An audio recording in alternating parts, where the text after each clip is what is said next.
5 berita terpopuler hari ini Jumat 14 November 2025 di Bloomberg Technos Flash 5. Yang pertama, puncak konsumsi batu bara diramal pada 2030. Badan Energi Internasional atau IEA menyatakan puncak permintaan batu bara akan terjadi pada 2030. Permintaan ini akan timbul dari negara seperti China, India, Indonesia, dan sejumlah negara di kawasan Asia Tenggara untuk pembangkit listrik. Namun hal ini juga akan bergantung pada kemampuan negara-negara tersebut mengadopsi gas ke sistem kelistrikan dan kapasitas energi baru terbarukan atau EBT. IEA menyebut meski penambahan kapasitas EBT di negara berkembang rata-rata telah mencapai lebih dari 600 gigawatt per tahun hingga 2035, namun permintaan batu bara dapat berbalik menguat jika tren adopsi EBT dan gas ke dalam sistem jaringan listrik stagnan. Di sisi lain, IEA memperkirakan konsumsi untuk minyak dan gas akan tetap menguat sampai 2050. IEA beralasan tren kenaikan konsumsi migas itu disebabkan karena arah kebijakan energi di Amerika Serikat dan harga gas yang lebih rendah. Kedua, daftar terbaru cadangan emas Bank Sentral RI nomor berapa?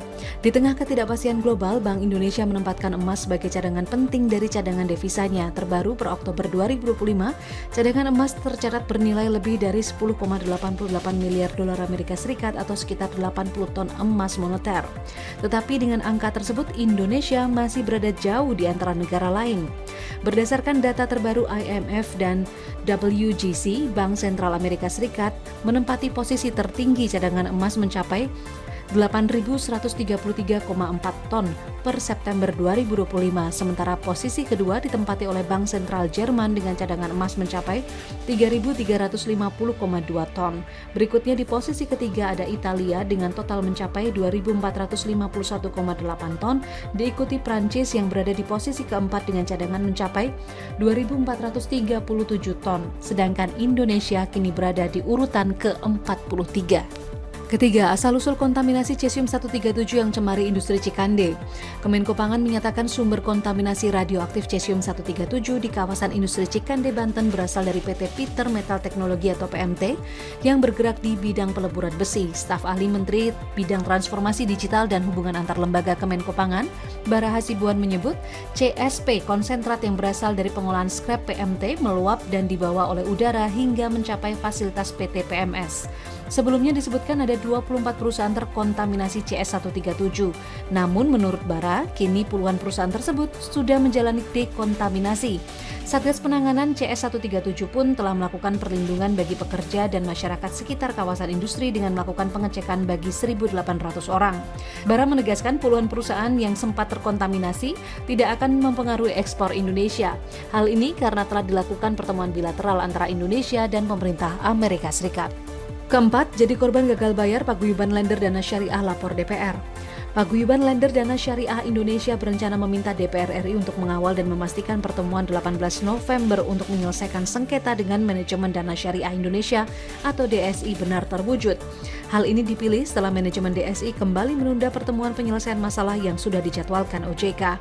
Paguyuban memaparkan dalam pertemuan yang difasilitasi OJK pada 28 Oktober lalu, DSI berkomitmen menuangkan upaya penyelesaian ke dalam sebuah proposal. Pihak Paguyuban meminta skema penyelesaian H+7 sejak pertemuan, namun pihak DSI keberatan dan meminta H+14 hari yang mana disetujui oleh OJK, yakni pada tanggal 11 November. Namun pertemuan tersebut kembali tertunda. Paguyuban Lender Dana Syariah Indonesia masih terus melakukan rekapitulasi data lender yang terdampak. Kelima, biodiesel B50 disebut bikin karet mesin degradasi hingga korosi. Peneliti independen sektor energi Ahmad Hanan mengungkapkan penggunaan biodiesel dengan bauran fem tinggi seperti B50 memiliki potensi menimbulkan korosi ringan pada komponen logam di mesin seperti filter, injektor, dan pompa bahan bakar. Ia menjelaskan kandungan fem yang lebih tinggi mempercepat penyumbatan filter akibat sifat pembersihnya yang melarutkan deposit di tangki atau saluran bahan bakar. Tak hanya itu, penggunaan B50 juga beresiko mempercepat penggantian material karet dan sil mesin pada bagian mesin. Namun kerusakan pada mesin tersebut dapat diatasi dengan penyesuaian teknis oleh produsen mesin maupun peningkatan standar mutu biodiesel. Terkait performa mesin, Ahmad memandang penggunaan B50 dengan angka cetan yang lebih tinggi bisa membantu pembakaran di mesin lebih sempurna jika kestabilan oksidasi dijaga. Sebelumnya, Kementerian Energi dan Sumber Daya Mineral atau ESDM melaporkan bahwa hasil awal uji coba penggunaan campuran biodiesel B50 membuat filter kendaraan lebih cepat rusak dan daya mesin sedikit lebih rendah dibandingkan B40. Itu dia 5 berita terpopuler pilihan Bloomberg Teknos hari ini. Ikuti terus update selanjutnya di www.bloombergteknos.com.